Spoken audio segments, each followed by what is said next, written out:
Jag heter Sola här efter Hammar. Jag har arbetat vid Värstadan i Förjon och det senaste 20 åren.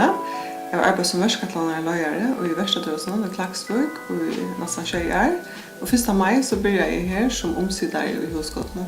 Torsdag månad är fortsatt Husgården, det vill säga Husgården är en kommunal stående, men i Värstadarhuset är en kjolsaknar stående som är fortsatt av Vindemalarannon, Mentamalarannon, Klagsburg kommun för ett till. Ändamålet vid Husgården är att hjälpa i Värstadaron vujar och att hjälpa ötlan som inte har sett också stånd, hjälpa dem vujar. Bäger vi har varit att de utköpes rådgivning och vi har varit att de investerar i Husgården för en billiga pengar. Det är så att man sitter vid en Husgården som man alla säger för hållt vid. Hvis man sitter hemma vid hus så kan det vara ganska processen att komma igång kan vara långre. Man sitter ensamma, man ivas ganska. När du kommer in i ett miljö här på när så kommer du in i ett miljö. Här är vi värsta där skit att du först börjar med ett nätverk och vi att du först kommer känna hinner värsta där som sitter inne här. Och egentligen att man så sitter tar man flera gånger som är värsta där så är det ölja. Så möter man öliga ofta några muren som man ska hålla på. Och när man sitter samman vid öron som östner är fjärran och på med dessa murarna så är det nästan lättare att få ta hjälp och få ta uppmuntring och så vidare som man är brug för. Och så här är vi ett östentök alla tunna till rättgäng. Jag ska nog få ett näckbesjör, näckmölagar.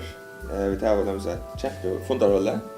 Vi kommer bjöa konton. Och eisen vindfälts ut en tur och vissa damer som är runt. Så också är det faktiskt att vi kan få en tur. Det är också där vad det vill ha på.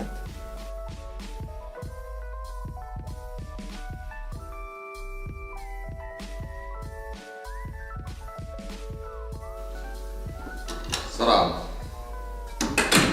Så här är fondarhålltrakan. Vi har ett storskutja, gott plats. Jag också lycka att vissa synder och akkurat i edger här på. Ja, här inne har jag sälja brukt några toy så vi konto. Det här måste konton. Och icenews man för samstartspartner för boy.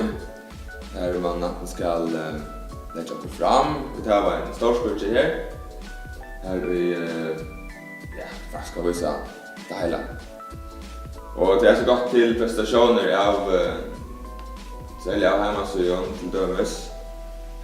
Och här kan ni sitta och visa Ims arbete. Ja, Husgården är en inkubator och där har man alla ställen runt omkring och det har det i Ryssland, nere Silicon Valley, USA, alla ställen och ändamålet vid en inkubator det är som en sån man kan se det som en kuvösa här som man hjälper i värsta där som atlas här igång vid ett annat här som man lägger som hjälper dem till första tydna är inte klara för ut av marknaden. Och det gör vi så här och vi hjälper dem vi att inte nej och tänka under början fasen så att det inte ska vara nej att ta emot själv att investera i en printare arma vet om hur ska det helt eller inte och att det inte ska vara nej att ta emot att lägga som upprätta sig via en kontor och internet och att något arma alla vet om det är grundläggande för hushållen om det är några betalande kontor hin ändan så till det som vi i hushållen är det är en sån inkubator för det värsta där och man kan säga att vi hjälper dem att få ta det huskott.